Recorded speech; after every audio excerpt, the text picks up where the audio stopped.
Bom, gente, nós na verdade durante este período até o final do ano, nós estamos com duas campanhas às quartas-feiras. Nós temos a campanha cuja qual a oração já foi feita, o chamado já foi feito, mas também estamos usando estas semanas, as últimas 12 semanas, para lançarmos uma palavra profética sobre os 12 meses do próximo ano. Já falamos de inúmeras coisas e a semana de hoje ela representa o mês de junho, certo? O mês de junho, que tem em si o Dia dos Namorados. Então o tema hoje dessa campanha das 12 semanas é o relacionamento conjugal, tá certo? Eu vou falar um pouco disso, mas eu dividi em dois momentos ou em duas palavras aquilo que eu quero compartilhar com você. Coloque para mim, por favor, Mateus capítulo 15, a partir do verso de número 21. Vai servir não apenas para o ambiente conjugal, mas para todas as áreas da nossa vida. Vamos lá. Partindo Jesus dali, retirou-se para os lados de Tiro e Sidom. E eis que uma mulher cananeia, que viera daquelas regiões, clamava: Senhor, filho de Davi, tem compaixão de mim. Minha filha está horrivelmente endemoniada. Ele, porém, não lhe respondeu palavra. E os seus discípulos, aproximando-se, rogaram-lhe: despede-a, pois vem clamando atrás de nós. Mas Jesus respondeu: não fui enviado senão as ovelhas perdidas da casa de Israel. Ela, porém, veio e o adorou, dizendo: Senhor, socorre-me. Então ele, respondendo, disse: não é bom tomar o pão dos filhos e lançá-lo aos cachorrinhos. Ela, contudo, replicou: sim, Senhor, porém os cachorrinhos comem debaixo das migalhas que caem da mesa dos seus donos.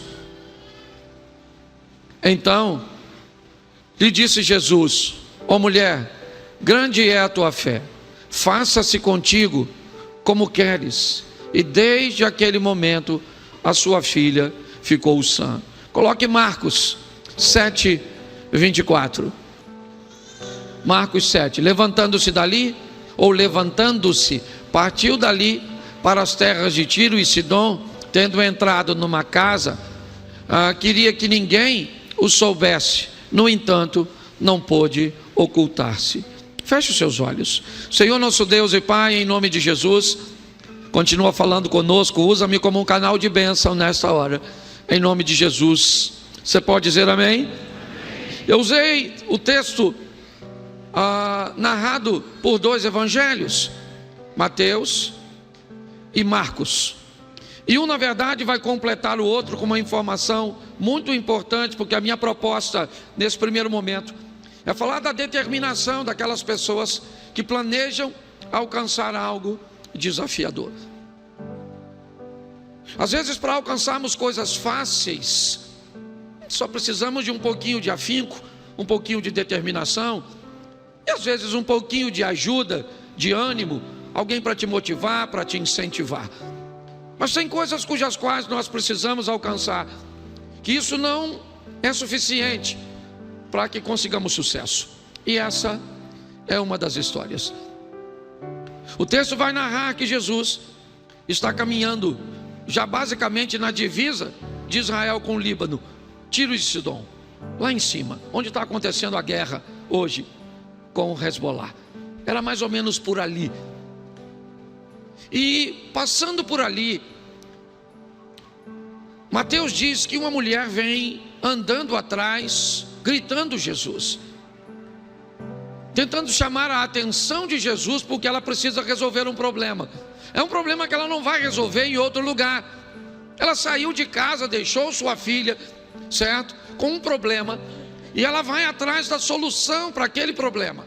Jesus não está sozinho, uma multidão o acompanha, e ela está tentando atrair a atenção dele, tentando dizer a Jesus que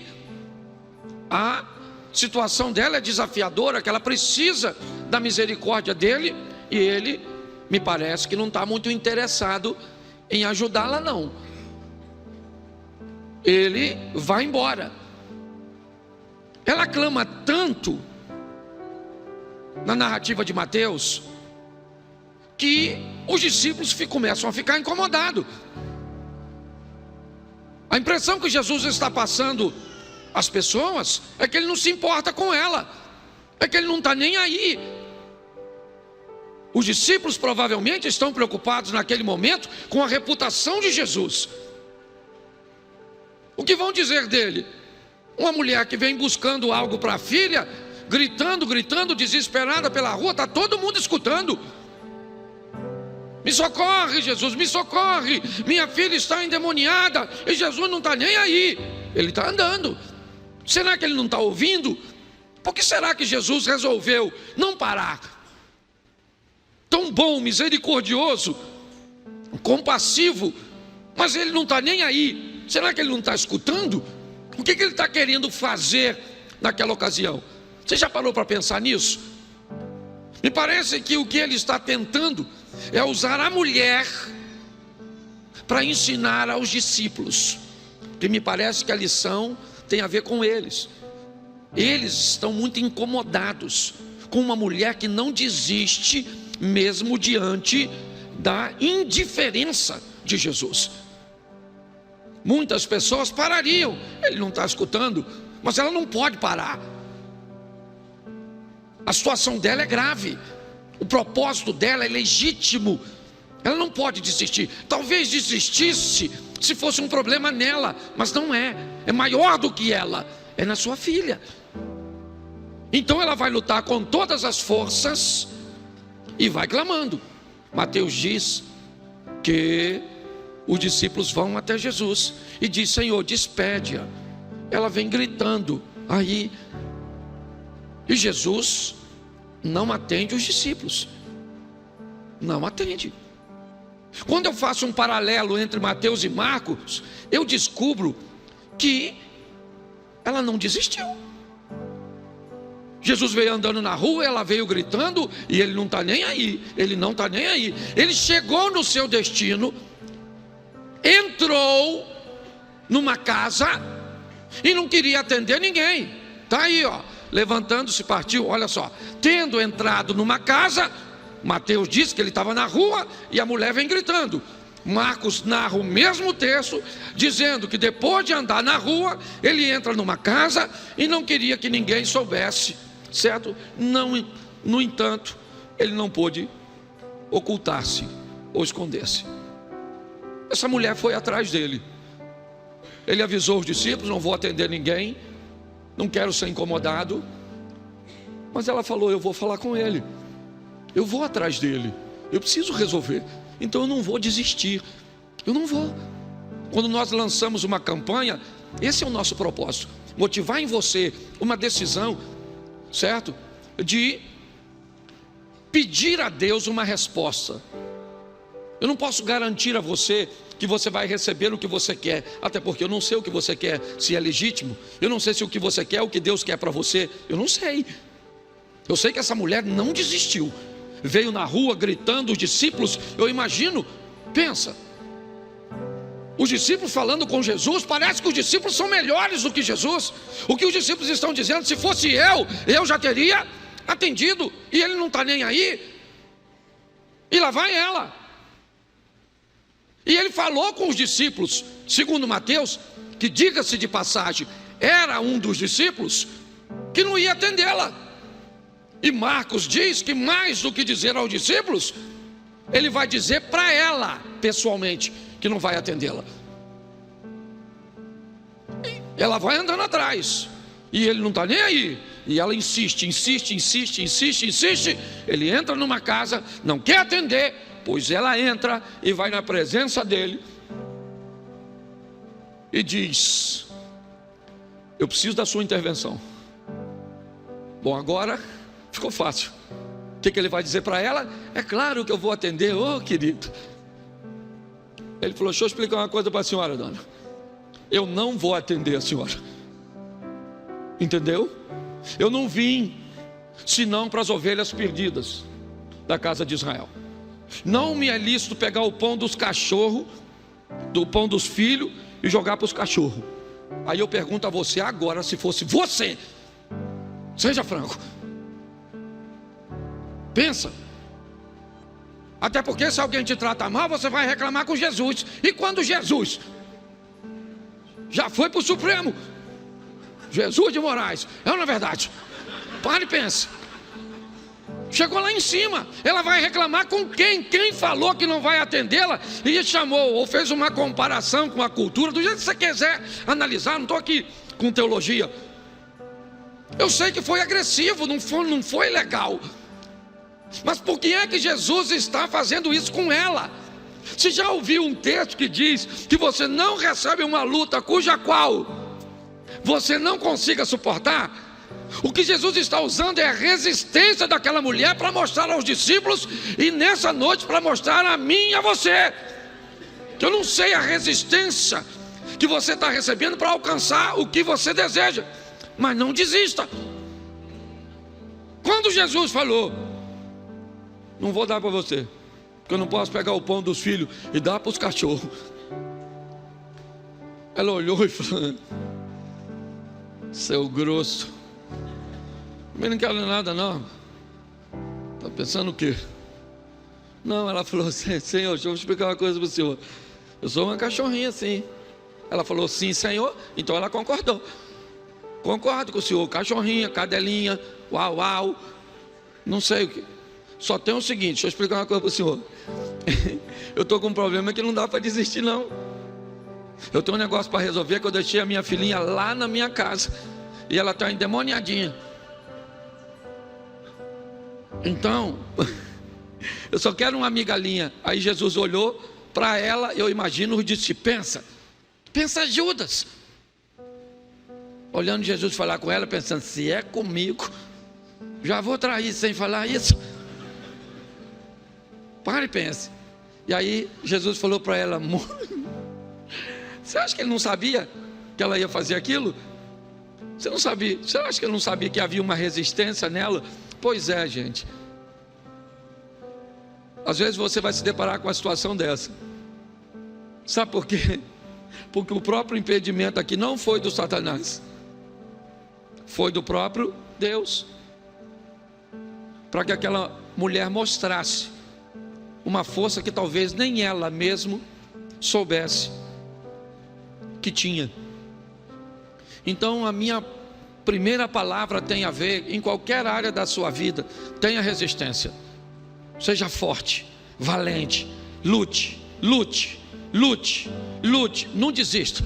Eu sempre brinco dizendo: somos carioca, se cair, cai atirando, mas não desista, certo? Vão para dentro, vão embora. E dentre tantas coisas que você tem que lutar para manter, tal do casamento. Agora eu mudo, porque pensa num troço bom, casar. Se tiver uma opção de morrer queimado, eu indico. Brincadeiras à parte, até porque minha esposa está aqui, tá certo? Tem que prestar atenção no que eu falo. Então deixa eu falar uma coisa para você. Hoje eu quero falar com você rapidinho sobre um casamento incomum. Porque qual é o grande problema do casamento? Aliás, qual é o grande problema dos relacionamentos? Qual é o grande problema das coisas se tornarem comum? Todas as vezes que algo se torna comum, sabe o que acontece? Ele perde valor. Todas as vezes que algo se torna comum, sabe o que acontece? Se perde o interesse. Vou te dar um exemplo. Alguns anos atrás, não posso precisar quantos, talvez um pouquinho antes da pandemia, uma das marcas de camisa masculina mais usada no Brasil se chamava Dudalina. Lembra aquele? Parecia uma florzinha, não sei o que é aquilo, certo? Você lembra disso? Você sabe quanto custava uma camisa daquela na época, no valor aproximado de hoje? Se ela fosse top de linha, entre 800 e R$1.000. Se ela fosse uma camisa comum, ela custaria uns 300 e pouco, 400, chegaria a 500. A Bíblia entende disso também. Então preste atenção. E todo lugar que você ia, Quase todo mundo usava aquele negócio. Sabe o que aconteceu? A pirataria descobriu que vendia bem. Então começaram a piratear. E todo lugar que você ia, tinha alguém com aquele negócio de Dudalina, Dudalina, Dudalina, Dudalina, Dudalina, Dudalina. Você vê que quase ninguém usa Dudalina hoje. Eu tenho uma camisa da Dudalina. Esse mesmo porque eu ganhei. Se depender de eu comprar, eu não ia comprar. Hoje ela tem valor? Sim ou não? Por quê? Porque ela se tornou comum. Se tornar comum, inevitavelmente, o interesse, o valor acaba, né? Porque o valor é estabelecido pela procura, pela demanda. Todas as vezes que algo se torna comum, e talvez esse seja o problema. Era bom enquanto a sua mulher não era comum, porque ela não era sua mulher, ela era sua namorada. Não era comum dormir com ela, não era comum conviver com ela, não era comum. E quando não era comum, ela era tão legal. Quando não era comum, certo? As coisas eram tão boas. Mas quando as coisas entram numa rotina, nós corremos o risco de não tratarmos mais as coisas como incomum. Por que é que Jesus não podia fazer milagre em Nazaré? Porque para o povo de Nazaré, ele era o filho da Maria, o filho do José, o irmão do Judas, o irmão do Tiago, o que morava naquela casa vermelhinha, lá da esquina, número 85.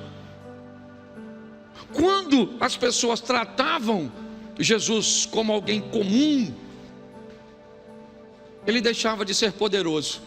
Então a minha proposta hoje para você é para você fazer força para viver um casamento incomum. Não é o tempo inteiro que ninguém é doido, não é isso que eu estou falando.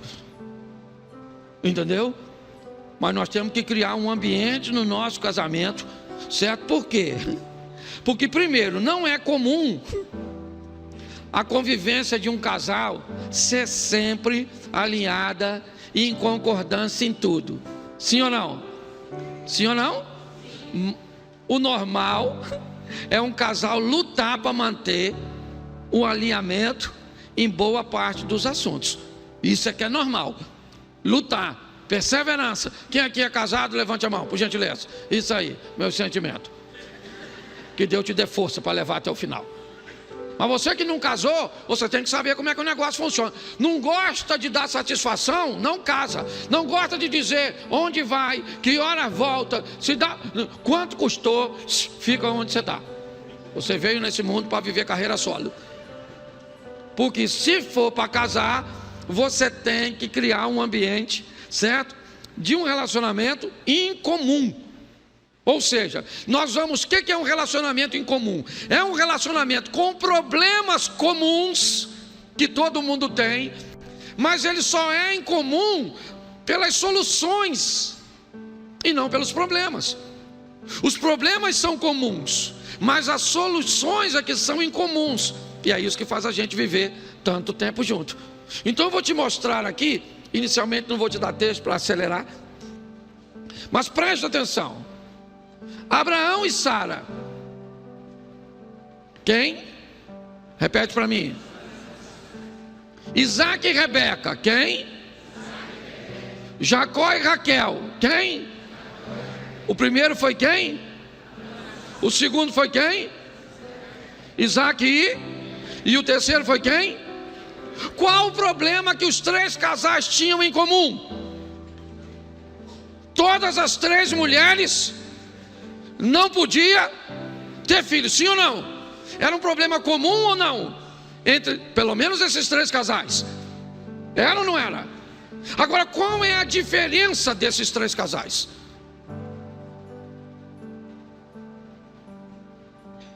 Olha só, homens com promessa,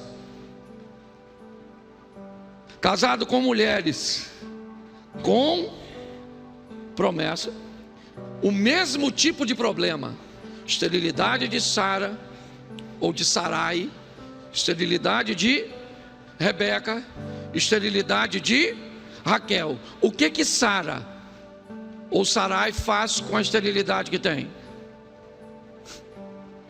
Manda o marido deitar com a escrava. Sim ou não? O que Raquel faz com a esterilidade que tem? Pressiona Jacó: me dá filho, senão eu morro. Sim ou não? O que Rebeca faz com a esterilidade dela? Depois vai ler. Você quer que eu falo, né? O que ela fez? Sabe o que ela fez? Ela falou para o Isaquim: ai, meu filho, não sou tua mãe, tá? Que deu a outra lá. Nem você tua... Aí já estou falando no futuro, né? Nem você tua nora. O filho é de mim. Então bota a mão na minha cabeça e ora por mim e serol, que nós vamos ter filho. O problema era comum, não era igual para os três, sim ou não? Sim ou não? Mas um casal pegou algo que era comum e trouxe uma solução incomum. É isso que eu quero que você entenda. Os nossos problemas, gente, olha só, olha só. Eu vi um negócio que me chamou tanta atenção, eu achei tão legal. Um casal, foi um exemplo que eu vi. A mulher chegou em casa e falou para o marido assim, ó. O marido estava mexendo no celular e ela chegou. E aí ela falou assim: "Ô, não falei com você para fazer a comida e para deixar tudo arrumadinho?" Nesse tom. Aí ele pegou o celular, olhou para ela e falou assim: "A comida está pronta e está tudo arrumado." Ela falou: "Tá? Tá? Ah." Aí ele olhou para ela e falou assim: "Já sei, você queria brigar, né?" Ela falou: "É, que eu estou nervosa, eu estou chateada, eu queria discutir." Ele falou assim: "Então volta lá e entra de novo." Aí ela voltou lá e entrou. E ele mexendo no celular, ela falou: "Escuta aqui, eu não falei para você fazer comida e deixar tudo arrumadinho?" Ele falou: "Mas não deu tempo de fazer nada." Ela disse: "Se não deu tempo, você fica aqui em casa à toa. E sou eu que faço tudo, é tudo nas minhas costas." Ele disse: "Você reclama demais." Ela disse: "Eu reclamo porque tem que reclamar." Ele disse: "Eu não sei porque eu casei contigo." Ela falou: "O quê?" Ele falou: "Não, faz parte da encenação." Porque até para discutir, no final, sabe o que aconteceu? Ele perguntou a ela: "Está mais calma?" Ela falou: "Tô." E aí ela foi lá para dentro. Você está rindo, mas o assunto é sério. Deixa eu falar uma coisa para você: os problemas são comuns, mas as soluções é que tem que ser em comum. Você tem que criar um ambiente para o seu casamento não ser um casamento comum, porque senão, menino, vai dar ruim. "Pastor, o que eu tenho que fazer para tornar em comum?" "Eu estou lutando para fazer no meu, você quer que eu descubra o que vai fazer no seu?" Aí você já está querendo, eu ia cobrar dinheiro demais para fazer, certo? Então, os problemas eram os mesmos, sim ou não? Mas o Isaac e a Rebeca resolveram um problema que os outros resolviam, criando confusão. Não é um casal perfeito, porque quem conhece a Bíblia já começa logo a pensar: mas também ele teve um problema com o filho. Vai ler outra hora, e depois você vem aqui e prega sobre esse problema. Tá certo? Então, primeiro, um casal normal, certo? Porém, incomum. Era Isaac e a Rebequinha.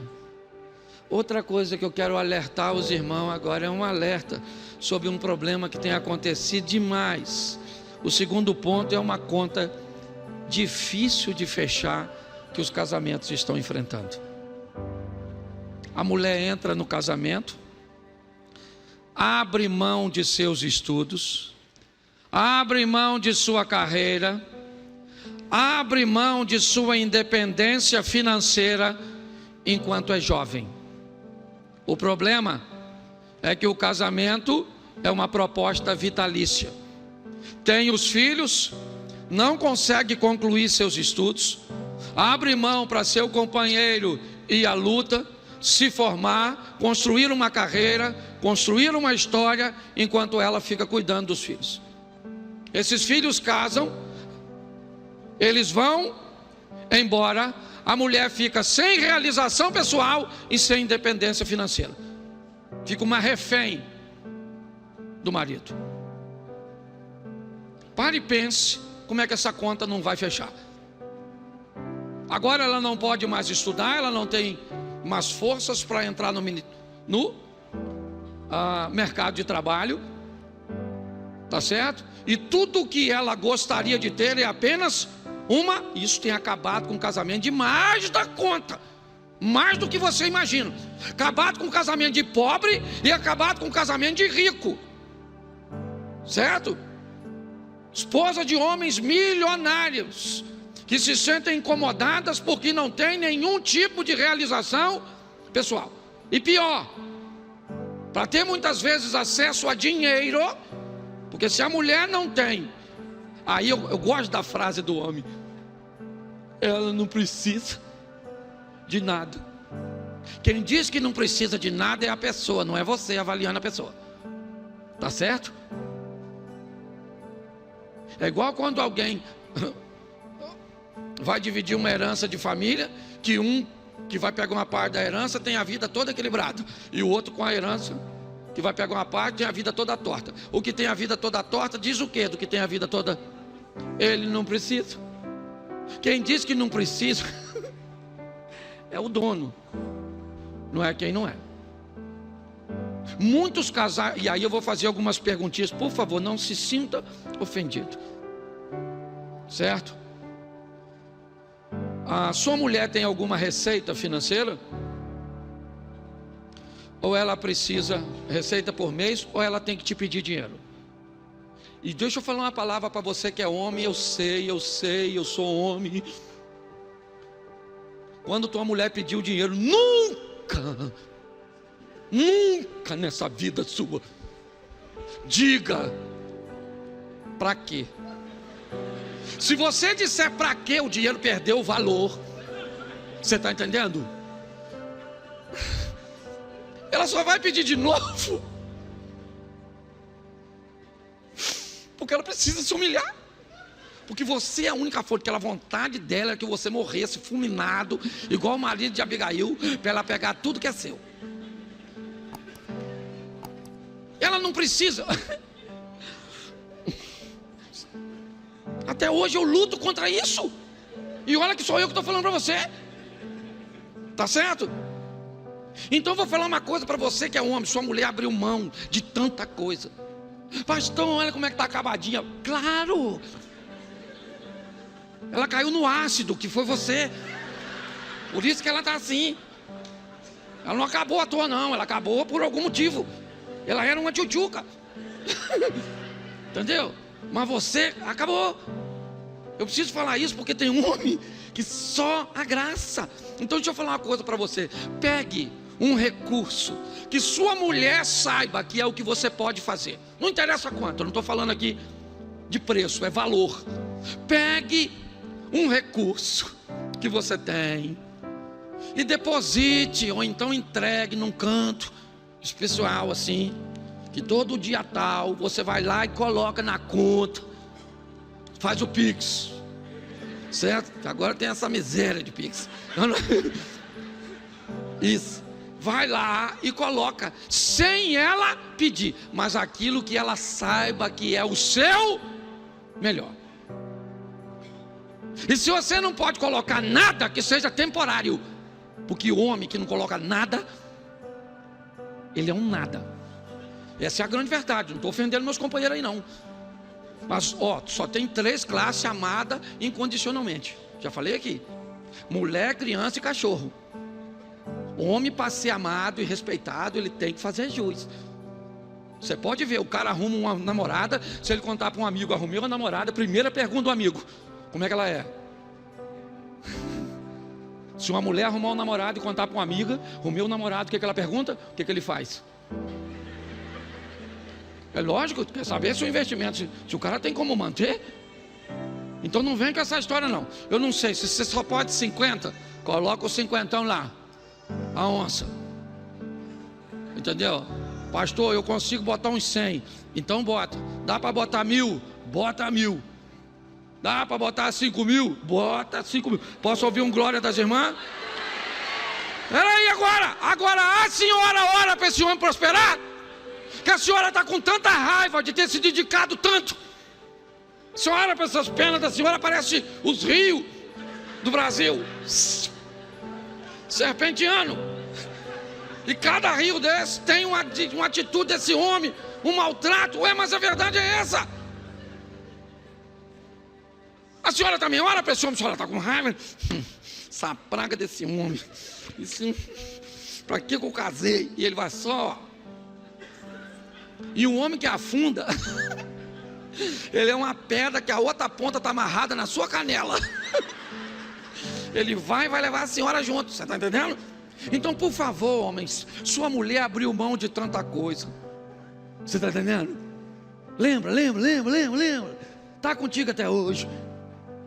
Sabe? Parou de estudar, parou de trabalhar, se entregou, criou aqueles catarrentos, aquela coisa toda. Os peitinhos chegou a cair de tanto que os bichinhos mamaram e pronto. Mas tudo em prol de uma causa nobre, que é a construção da família. Você está rindo, mas é sério. E essa conta acaba não fechando, que agora você tem uma mulher amargurada no final da vida. O que eu faço? Eu falo, morre. Sobrou para a senhora só a morte. Essa conta não fecha, entendeu, maridão? Nossa, estou pregando para mim mesmo também, viu? Ela está até filmando. É. Ou o inimigo, irmão. Estou aqui, tá, independente de quem eu esteja favorecendo. Tem hora que eu falo, a mulher fala, isso aí, usa. E os irmãos dizem, é o inimigo. Tem hora que eu troco. Só vou trocando. Uma hora eu estou com o inimigo, estou fazendo freelance. Olha a verdade. É isso aqui. Dependendo de quem favorece, é assim que funciona. Bom, vamos lá. Eu quero agora falar o ponto 3. São só 4. Já estou acabando já. Primeiro aqui. Certo? Vamos lá. Um casamento em comum. Segundo, certo? Uma conta difícil de fechar. Terceiro, um alinhamento incomum. É isso que eu quero mostrar agora a você. E agora vem os textos bíblicos. Segundo o livro dos Reis, capítulo 4, verso de número 9. Ela disse ao seu marido: isso. Vejo que este que passa sempre por nós é um santo homem de isso. Vamos lá? Façamos-lhes, pois, em cima um pequeno quarto, obra de pedreiro, ponhamos nele uma cama, uma mesa, uma cadeira e um candeeiro. Quando ele vier à nossa casa, retirar-se-á para ali. Preste atenção, porque essa é a história em algumas traduções de uma mulher importante. Em outras traduções, de uma mulher rica. Já é uma coisa incomum. Para aquela época é uma coisa incomum. Certo? Aquela mulher é uma mulher rica. E quando você vai ver quem é o marido dela é um cara rico. Ele é rico e ela é rica. Eu gosto por causa do alinhamento que eles têm e a autoridade que ela tem para uma época cuja qual a mulher não poderia tomar a decisão de dizer para o marido que ela viu num homem um homem de Deus e que gostaria de receber este homem de Deus na sua casa. E que gostaria de fazer um ambiente para este homem de Deus frequentar a sua. Olha o nível de autonomia que essa mulher tem. Ok? Numa época que as mulheres não trabalhavam, não havia esse empreendedorismo feminino. O que eu vejo é um alinhamento. Uma mulher rica, importante, que tem, certo? Condições de tomar suas próprias decisões. Eu acho isso extraordinário. Bota aí, capítulo 4 ainda, verso 18. Vamos ver com quem ela é casada. Tendo crescido o menino, saiu certo dia com seu pai, que estava com os segadores. O homem está supervisionando sua propriedade com aqueles que vão participar da colheita. Um homem rico e importante, casado com uma mulher rica e importante, casado com uma mulher que consegue tomar decisões numa época cuja qual as mulheres não tomavam esse tipo de decisões. O que tem este casal de comum para essa época? Nada. Eles são um casal à frente do seu tempo, um casal capaz, certo, de tomar decisões em conjunto. Não estou dizendo que é fácil, eu estou mostrando que é possível. Não é comum na maioria das vezes, mas eu não estou pedindo para que você tenha um casamento comum. Eu estou dizendo que você tem que ter um problema comum com uma solução em comum. É isso que eu quero transmitir a você, tá certo? Então preste atenção no verso 22. Olha só. Chamou ao seu marido e lhe disse: manda-me um dos moços e uma das jumentas, para que eu corra ao homem de Deus e volte. Preste atenção nisso aqui, que é sensacional. Ela era a patroa, sim ou não? Sim ou não? Ela mandou um empregado, sim ou não?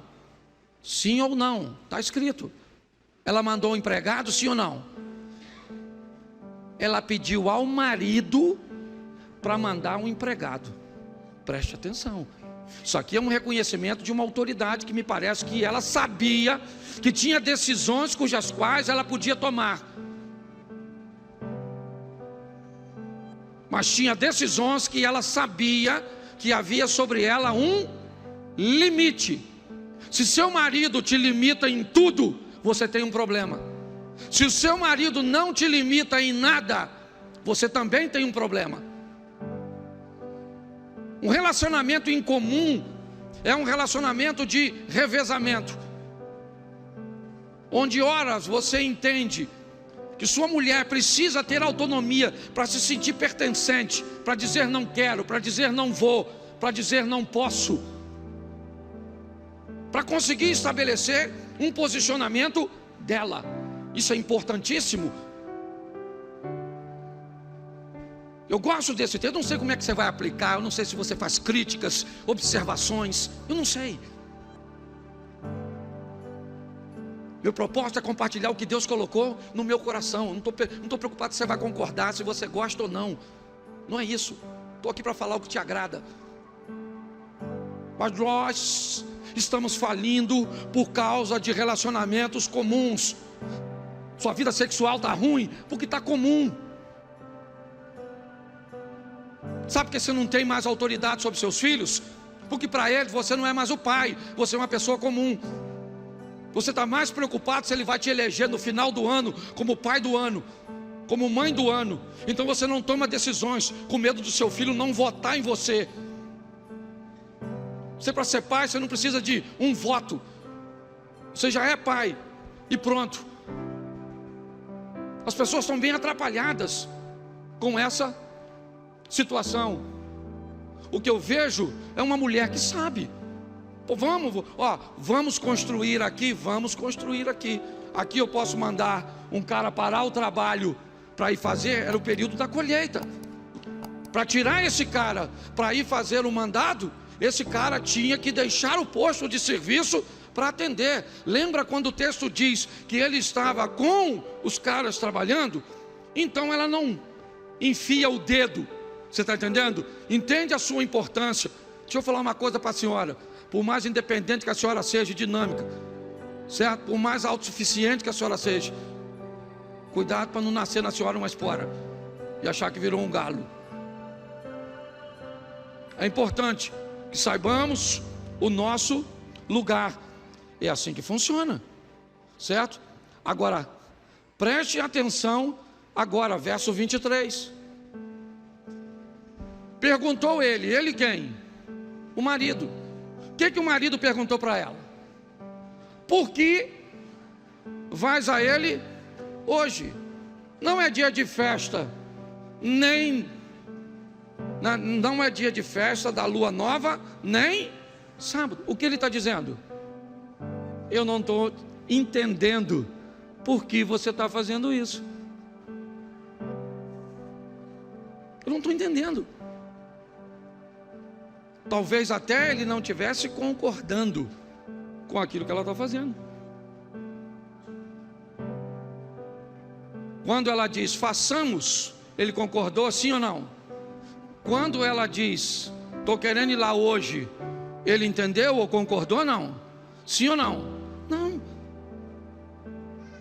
Ou seja, isso é comum, encontros e desencontros, mas a maneira cuja qual nós vamos resolver é que vai dar significado a tudo isso.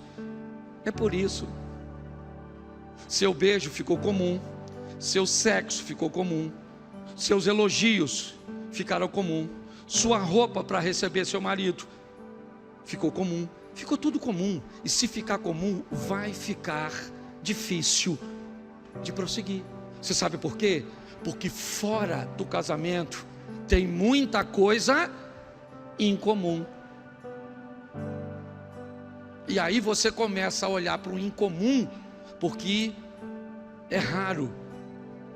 E aquilo que você não tem, até ter e se tornar comum. Por que pessoas, segundo casamento não dá certo, terceiro casamento não dá certo?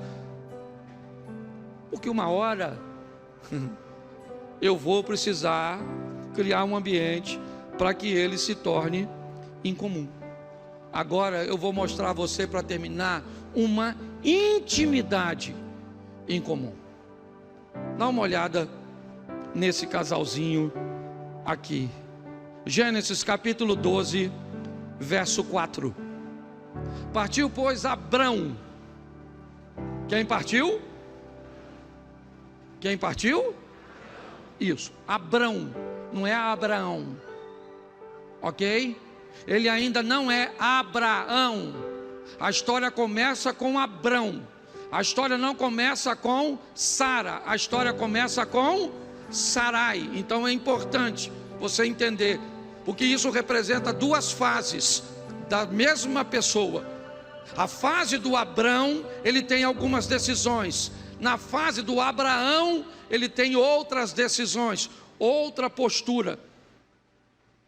Então, partiu, pois, Abrão, como lhe ordenara o Senhor, e Ló foi com ele. Se Abraão tivesse saído, Ló não tinha ido. Mas como não foi Abraão, foi Abrão. Quem é Ló? Ló é o sobrinho, certo? Órfão de Abrão, cuja mulher é estéril. Então, na cabeça de Abrão, qual é o cargo a ser ocupado por Ló? O de seu filho. É um plano B. Você consegue entender isso? É só para que você dê uma olhadinha. E ele não era garoto não, hein? Bota aí. Bota o versículo seguinte, por favor. Tá lá, não, tá aqui, ó. Tinha Abraão o quê? 75 anos quando saiu de... Isso aí. Bom, para onde ele vai? Ele vai para a terra prometida. Sim ou não? Mas quando tem fome, ele viaja para onde? Ele viaja para o Egito. Capítulo 12, verso 12. Para mim, um dos textos mais fantásticos. Os egípcios, quando te virem, vão dizer: é a mulher dele, e me matarão, deixando-te com vida.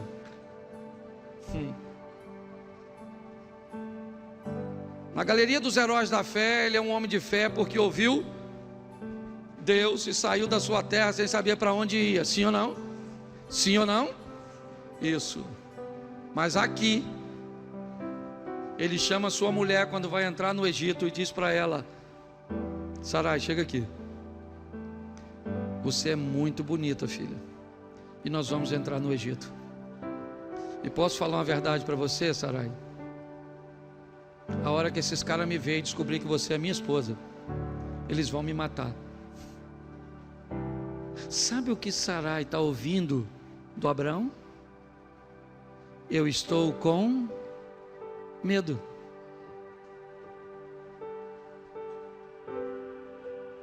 Eu estou com medo, filha. Eu estou com medo de perder o emprego. Eu estou com medo da dor que eu estou sentindo.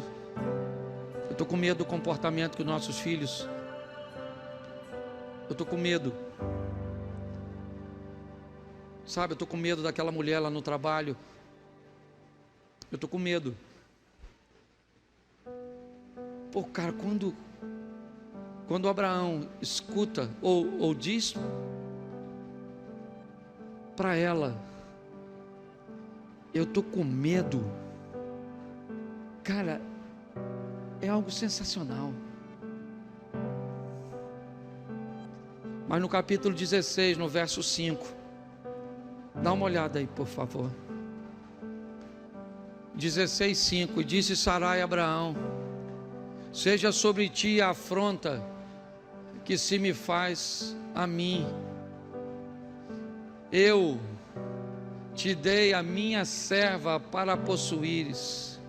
Ela, porém, vendo que concebeu, desprezou-me.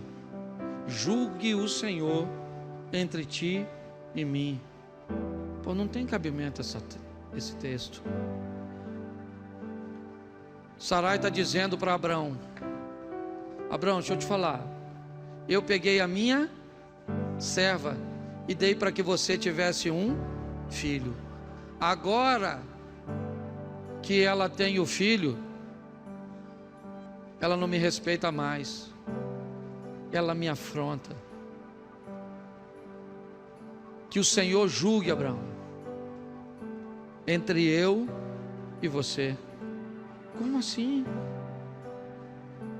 O que essa mulher está falando? O que ela está falando? A mesma coisa que Abraão falou quando estava no Egito. Eu estou com medo de perder a minha autoridade. Eu estou com medo de perder o meu lugar como sua esposa. Eu estou com medo. Eu estou com medo, filho. Eu estou com medo. Eu estou com medo porque eu estou velha. Eu estou com medo porque eu não estou bonita. Eu estou com medo porque eu estou gorda. Eu estou com medo, tá? Eu estou com medo. Dá licença de eu estar com medo. Sabe o que é isso? Isso é intimidade. Uma intimidade em comum, que nós não vemos. Não.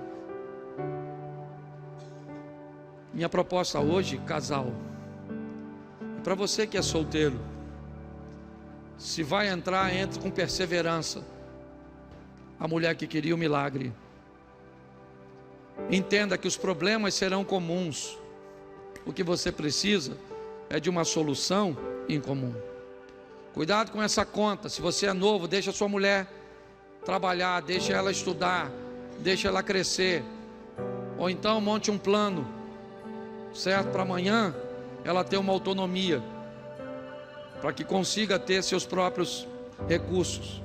Porque com essa expansão e essa projeção do feminismo, cada vez vai ficar mais difícil. Consiga um alinhamento em comum, para que você entenda esse revezamento. Ora dá para fazer o que o outro quer, ora aqui, e isso é perfeitamente, né, sadio. E tenha uma intimidade em comum.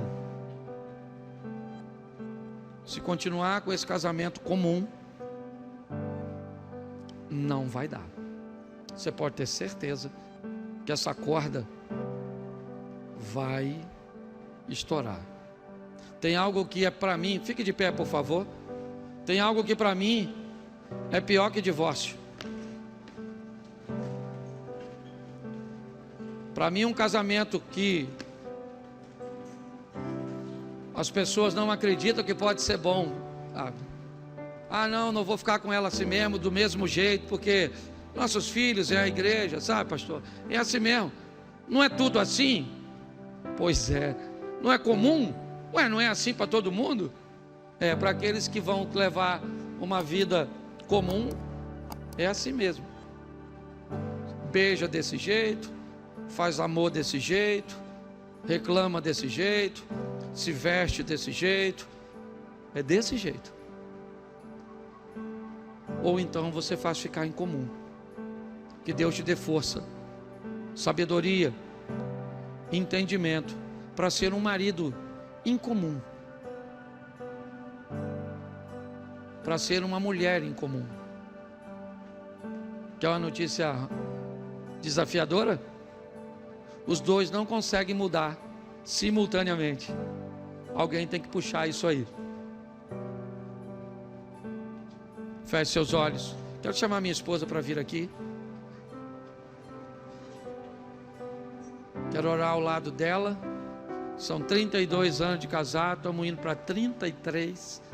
Pense em duas pessoas diferentes. E se você acha que o desafio é viver com ela, porque você não me conhece. Se eu chegar em casa e falar com essa mulher assim: Mary, eu estou nervoso, eu não quero conversar. Você sabe quando ela vai falar comigo? Quando eu falar com ela novamente. Se eu chegar em casa e ela falar: Cláudio, eu estou nervosa, eu não quero conversar, eu vou ficar assim: fala comigo. Fala comigo. Não é assim? Então, louvado seja. Não temos um casamento perfeito, não. Tem dia que dá vontade de... Certo? Anderson do Carmo e Flor de Lis. Tinha um exemplo melhor, não? Não, porque o exemplo, ela falou, não tinha um exemplo melhor, não. O exemplo, se eu te arrumasse outro, era ela que estava morta. Pelo menos eu me matei, na verdade. É isso aí. Então segure na mão da sua adversária, você que é casado. E vamos aí, vamos terminar com a frase do Lula. Qual é? A luta continua, companheiro. É isso aí. Vamos orar. Senhor nosso Deus, muito obrigado por nossa casa. Muito obrigado por não maquiarmos, ó Deus, nossos relacionamentos. E muito obrigado por teu Espírito Santo, nosso companheiro, que ora age na nossa mente, enquanto o inimigo está trabalhando na mente da nossa mulher. Ora age na mente da nossa mulher, enquanto o inimigo está trabalhando na nossa. E é nesse revezamento que nós às vezes vivemos, Pai, de recebermos influências positivas e negativas. Mas até aqui nos ajudou o Senhor. E cremos que o casamento não é um projeto de homens, é um projeto do Senhor. E o Senhor é o dono da nossa casa, da nossa família. Somos casados para sempre, para a honra e glória do teu nome. Não podemos mudar o passado de ninguém, mas podemos influenciar o futuro de todos.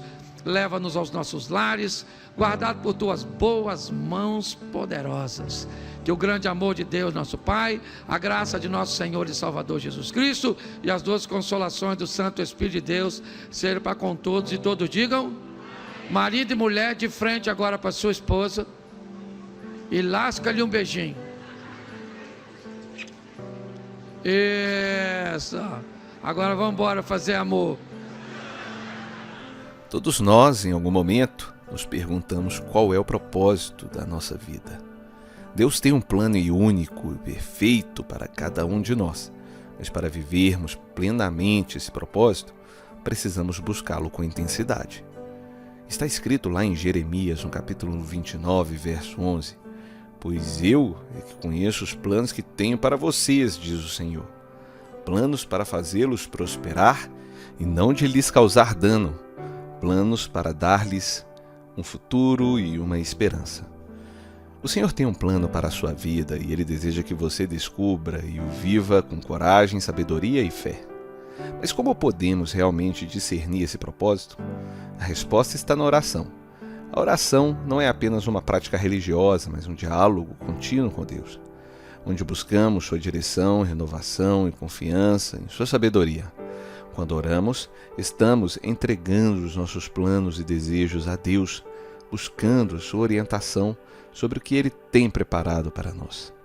Orar pelo nosso propósito significa se alinhar com a vontade de Deus e pedir a Ele que nos revele os passos a serem dados. Parece bem simples, mas muitas vezes a dúvida e o medo podem nos afastar dessa busca constante. Em momentos de incerteza, podemos nos perguntar se realmente estamos no caminho certo, não é verdade? O propósito de Jesus nos ensina a confiança em Deus, quando diz em Mateus, no capítulo 7, verso 7: Peçam e será dado a vocês. Busquem e encontrarão. Batam e a porta será aberta. Deus não nos deixará sem resposta. Quando oramos com sinceridade e fé, Ele nos guia, nos fortalece, nos prepara para os desafios que surgem em nossa caminhada. Lembre-se, quando você ora por seu propósito, não se trata apenas de pedir respostas rápidas, mas de criar um relacionamento profundo com Deus. Esse relacionamento traz clareza, sabedoria e discernimento para que possamos tomar decisões alinhadas com a vontade divina. Não tenha medo de pedir a Deus para revelar seu propósito para a sua vida, mesmo que isso envolva um processo de aprendizado e transformação. Ele conhece o melhor para você. E mais importante ainda, Deus não nos envia sozinhos. Ele coloca pessoas ao nosso redor que desempenham papéis fundamentais na realização de nosso propósito. A oração também deve ser direcionada a sabermos escolher e formar parcerias estratégicas. Não estamos em uma jornada isolada. Deus coloca em nosso caminho aqueles que serão instrumentos de bênção, orientação e apoio. Orar por essas parcerias também é essencial para que o cumprimento do propósito que Ele tem para nós aconteça. Quando oramos por nosso propósito, estamos afirmando nossa dependência de Deus e nossa confiança de que Ele nos capacita para cumprir o plano que Ele mesmo preparou para nós. Esse é o momento de refletir, orar, buscar com todo o coração a direção de Deus para a sua vida. Ore pelo seu propósito com muita fé. Eu te convido a refletir. Você tem orado de fato pelo seu propósito e tem confiado que Deus tem um plano perfeito para a sua vida? Se ainda não começou, é hora de dar um pontapé inicial. Ele está pronto para te guiar em cada passo. Mas precisa de atitude, precisa da sua iniciativa. Amém? E aí, você gostou desse vídeo? Diz aí nos comentários o que você achou.